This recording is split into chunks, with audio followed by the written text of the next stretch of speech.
Oh, baik Ibu, perkenalkan saya Sinta Anggreni, perawat yang berjaga pada pagi hari ini dari pukul 7 sampai jam 2 siang. Sebelumnya boleh tahu nama Ibu siapa nggih? Nama saya Silvi, Sus. Oh iya, umur Ibu berapa? 25 tahun, Sus. Alamatnya di mana ya, Bu ya? Sari, Sus. Oh ya, baik. Ibu, di sini saya akan melakukan tindakan Penkes, yaitu pendidikan kesehatan. Itu karena di sini itu Ibu baru trimester pertama ya, kehamilan pertama juga ya? Iya, Sus. Oh ya, ini itu untuk anak pertama. Jadi Ibu itu biasa merasa shock karena baru sekali ini merasakan gejala-gejala yang keluar dari kehamilan ya, Bu ya? Iya, Sus. Oh ya, terus kalau begitu apakah ada yang ditanyakan Ibu? Ada, Sus. Oh ya, apa Ibu? Apakah gejala mual muntah itu termasuk kronis ya? Oh iya, sebentar. Sebelumnya saya jelaskan dulu ya Bu, apakah itu morning sickness itu? Sebenarnya morning sickness itu hanya untuk sebutan biasa. Biasanya gejalanya itu nggak cuma muncul pada pagi hari, tapi kadang juga siang, sore atau malam kayak gitu ya Bu ya. Biasanya itu jadi gejalanya itu biasanya mual muntah yang berlebihan, terus kencing terus menerus, nafsu makannya juga menurun. Apakah benar itu Bu biasanya dirasakan kayak gitu? Iya, Sus. Oh ya, terus untuk mengatasi morning sickness itu sendiri bisa minum air putih yang banyak ya Bu ya. Terus untuk keseharian Ibu juga minum air putih yang banyak atau enggak? Iya, Sus. Oh ya, kalau bisa 8 gelas per hari itu udah 2 liter ya Bu ya. Iya, Sus. Itu minimal. Terus perbanyak istirahat juga ya Bu ya. Iya, Sus. Jangan banyak-banyak melakukan aktivitas, apalagi angkat beban yang berat-berat kayak gitu. Terus kalau saat Ibu mencium bau-bau yang tidak sedap atau yang memicu kemualan Ibu, itu bisa Ibu atasi dengan Ibu memberi pewangi di ruangan Ibu, atau bisa pakai wangi-wangian seperti apa ya, fresh care kayak gitu bisa, terus minyak kayu putih yang enak-enak lah gitu ya Bu ya. Iya, Sus. Ya, terus itu yang pertama yang saya jelaskan. Terus untuk yang kedua itu nutrisi untuk kehamilan Ibu ya. Nutrisi untuk kehamilan Ibu itu ada beberapa banyak. Terus ini yang paling penting ya Bu, kalori. Kalori itu paling enggak Ibu harus 1800 kalori ya Bu ya. Pada itu soalnya Ibu baru trimester pertama, jadi membutuhkan 1800 kalori. Terus banyak-banyak makan sayur, buah-buahan, daging-dagingan kayak gitu, juga vitaminnya juga dilengkapin ya Bu ya. Terus perbanyak kalsium juga. Terus kalau Ibu nggak suka daging-dagingnya, gimana caranya waktu kehamilan ini harus dipaksain ya Bu ya makan yang daging-daging kayak gitu ya. Iya, Sus. Oh ya, terus yang ketiga itu Bu, itu keluhan biasa saya jelaskan untuk wawasan aja ya Bu, soalnya ini keluhan waktu Ibu nanti ada di trimester 3 ya Bu ya. Saya jelaskan untuk keluhan biar Ibu itu nanti tahu, punya wawasan lah gitu ya, pengetahuan. Saya jelaskan dulu. Nah, Ibu kan di sini kehamilan pertama ya Bu ya.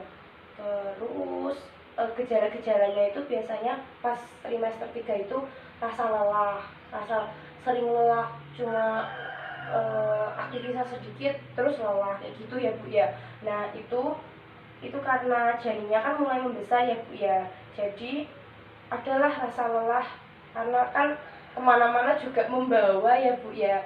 Terus itu mengatasinya bisa Ibu istirahat yang banyak, istirahat yang cukup kayak gitu kalau ada waktu.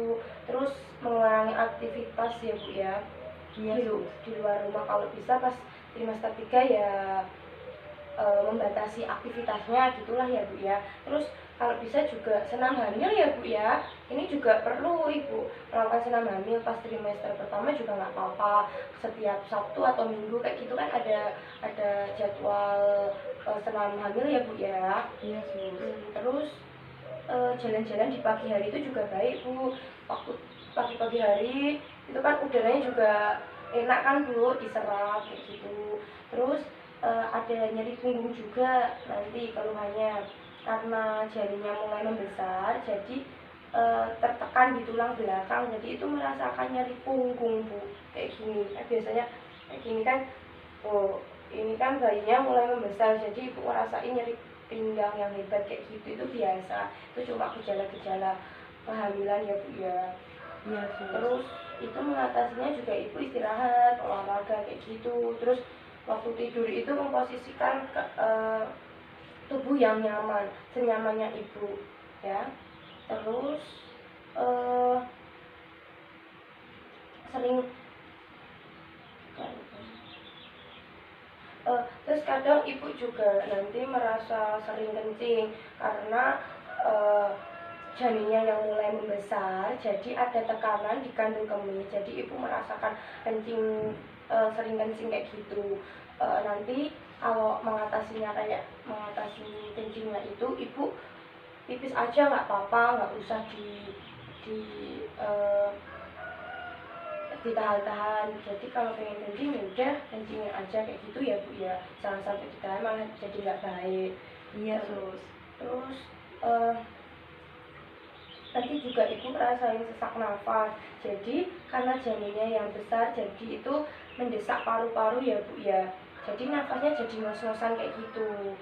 Terus kalau tidur itu nanti bisa diatasi dengan ibu itu tidurnya miring. Waktu ibu tidur gitu, apa tidur siang apa tidur malam gitu, ibu tidurnya miring, miring kayak gini, miring kanan apa kiri itu juga boleh, terserah ibu. Terus sambil memeluk guling gitu ya Bu, gini gitu, memeluk guling gitu. Kakinya juga, kaki sama tangannya juga itu bisa lebih enak lah nafasnya kayak gitu. Terus dadanya biasanya terasa panas ya Bu ya, karena kalau dada panas itu asam lambungnya ibu itu naik, jadi biasa kalau merasakan dada yang terasa panas kayak gitu ya Bu ya. Terus yang terakhir itu personal hygiene. Personal hygiene itu bagaimana cara menjaga kebersihan pada ibu ya waktu kehamilan.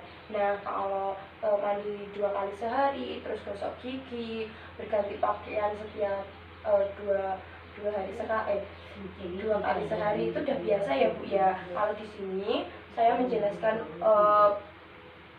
personal hygiene itu untuk membersihkan genitalia atau kemaluan ibu ya. Begini ya, begini ya Bu ya, saya jelaskan dulu. Untuk membersihkan genitalia itu, ibu itu harus, soalnya tidak boleh dalam genitalia itu kerasa lembab gitu, nggak boleh Bu, jadi kita harus menjaga pH-nya. Nah itu ibu harus sering ganti celana dalam, itu juga perlu ya Bu ya. Terus waktu ibu mandi itu kan harus dibersihkan juga, tapi kalau membersihkan itu jangan sampai pakai sabun ya Bu ya, itu karena itu bisa mengurangi pH di dalam genitalia ibu, bisa mengurangi pH kayak gitu, jadi jangan sampai disabun ya Bu ya.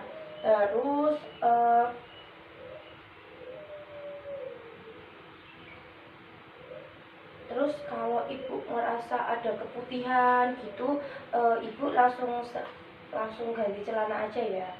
Celana dalamnya harus langsung diganti. Dan nanti kalau emang ada keputihan yang berlebih, bisa ibu menghubungi dokter kayak gitu ya Bu ya. Iya sus. Oh ya. Baik Bu, di sini saya sudah menjelaskan tindakan Menkes itu ya Bu untuk kehamilan ibu. Kalau begitu, apakah ibu sudah paham? Sudah sus. Oh ya baik. Apakah ada yang ditanyakan lagi Bu?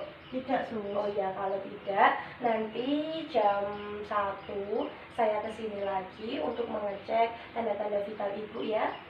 Iya sus. Oh iya baik, nanti kalau ada apa-apa atau ibu butuh apa-apa, langsung tekan tombol di situ di belakang ibu, nanti bisa menghubungi kami. Kalau enggak, nanti keluarga bisa menghubungi di ruang perawat langsung ya Bu ya. Iya sus. Oh iya, kalau begitu terima kasih atas kerjasamanya. Saya permisi dulu ya Bu ya. Iya.